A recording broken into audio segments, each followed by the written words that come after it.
যে কোনো মূল্যে আগামী বিএনপি সরকার দুর্নীতির ত্রুটি চেপে ধরবে। এই দুটি হচ্ছে আমাদের কমিটমেন্ট এই দেশের মানুষের। প্রধানমন্ত্রী তখন বেগম জিয়া হলেও পুরো প্রশাসন, অর্থনীতি ও রাজনীতিতে একচ্ছত্র ক্ষমতা ছিল তারেক জিয়ার। দুর্নীতির বরপুত্র হিসেবে আবির্ভূত হয় তারেক জিয়া এবং তার সন্ত্রাসী কার্যক্রমের রাজসাক্ষী হয়ে এখনো ঠায় দাঁড়িয়ে তারেকের সেই আলোচিত হাওয়া ভবন। তারেকের অসংখ্য অপকর্মের তথ্য প্রমাণ পাওয়া যায় দেশীয় ও আন্তর্জাতিক গণমাধ্যমে। দুর্নীতিতে শীর্ষে বাংলাদেশ, টানা 5 বার এই শিরোনামে দেশীয় ও আন্তর্জাতিক গণমাধ্যমে নাম আসে বাংলাদেশের। তারেক জিয়ার হাত ধরে এক কলঙ্কজনক অধ্যায়ের সূচনা করে বাংলাদেশ। আমরা ভুলিনি সেই সময়, আমরা ভুলে যাইনি সেই লজ্জা। উইকিলিক্সে উঠে আসে তারেক জিয়ার দুর্নীতির ভয়াবহ তথ্য।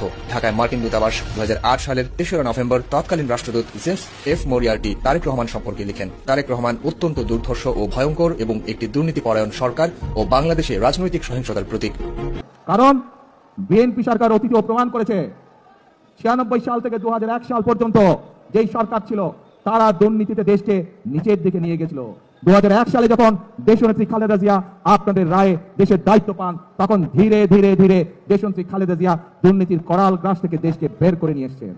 বাংলাদেশের একজন ব্যক্তিকে 10% হিসেবে অভিহিত করা হয়, আর তিনি হলেন তারেক জিয়া। 2001 থেকে 2006 সাল পর্যন্ত যে কোনো কাজ পেতে হলে 10% ভাগ দিতে হতো তারেক জিয়াকে, আর তাই তারেক জিয়ার নাম তখন হয়ে যায় 10%। এ ব্যাপারে খোদ বিএনপির নেতারাই বক্তব্য দিয়েছেন প্রকাশ্যে মিডিয়াতে। যুদ্ধাপরাধের দায়ে মৃত্যুদণ্ডপ্রাপ্ত সালাউদ্দিন কাদের চৌধুরীর বক্তব্যেই সেই প্রমাণ পাওয়া যায়। ঢাকা শহরে ঘুরলে একটা নাম বলে না যে কি 10% অমুক, এই মহানগরীতে নামের আগেই বিশেষণ যুক্ত হয়ে গেছে। এখন এটা আমি বলি নাই, আমি নাম উচ্চারণও করতে চাই না, কিন্তু ওই 10% বললেই বলে দেবে নাম।